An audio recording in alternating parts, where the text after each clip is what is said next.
We can see we got two of them here. It says Liberty in front of Roosevelt.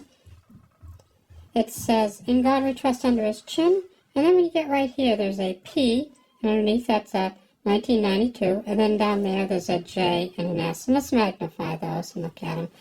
The J and an S here, right underneath Roosevelt's neck, is for John Sinnock. He was the engraver of these coins.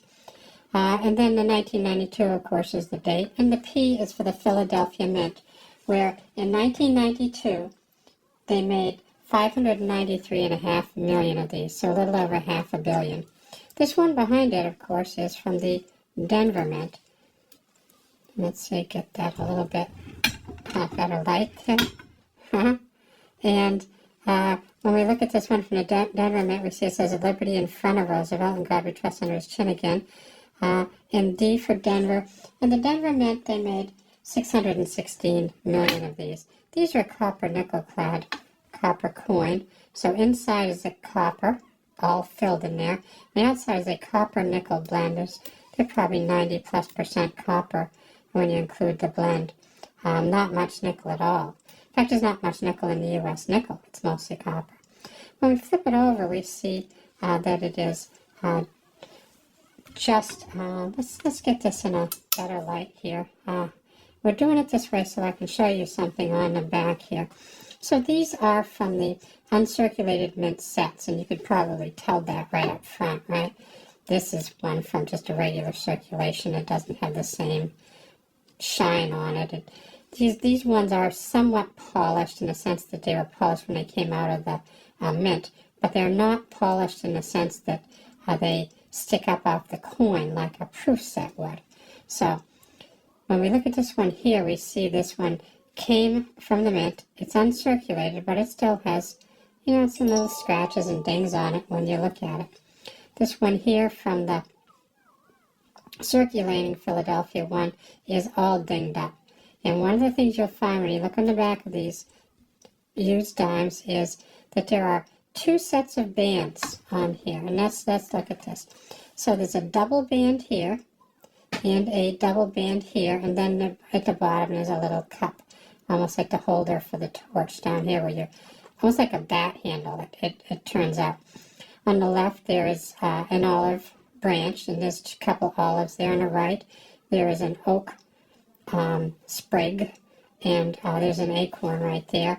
At the top of the coin it says United States of America. It kind of surrounds it. Here across the middle, E pluribus unum. I know these are broke up, but it's just the E pluribus unum split by the olive and the oak. And then down here it says 1 dime, and these are dots, round dots, are not, they're not stars or anything. And as I said, it's a copper nickel, and it's also a rimmed coin.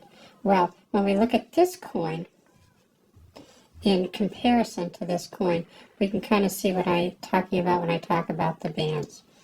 So up here you see the two bands, and they're fully split up. They just get scratched up at the mint.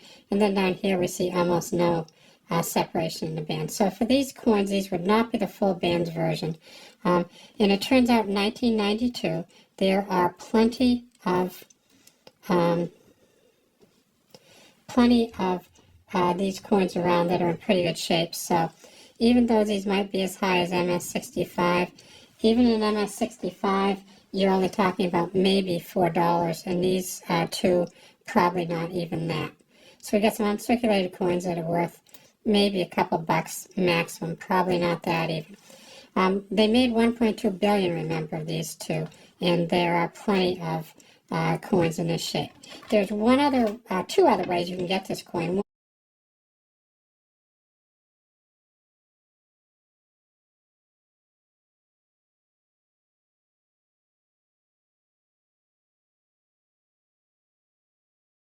One is in what's called a prestige set, which has an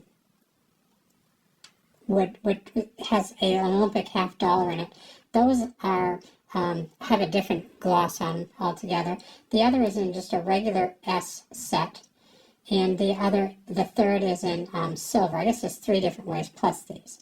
So there we go. Here's a 1992 in the kind of S mint set, and this is probably worth about $4. The interesting thing about it is that it is worth about $2 just in silver alone. So it doesn't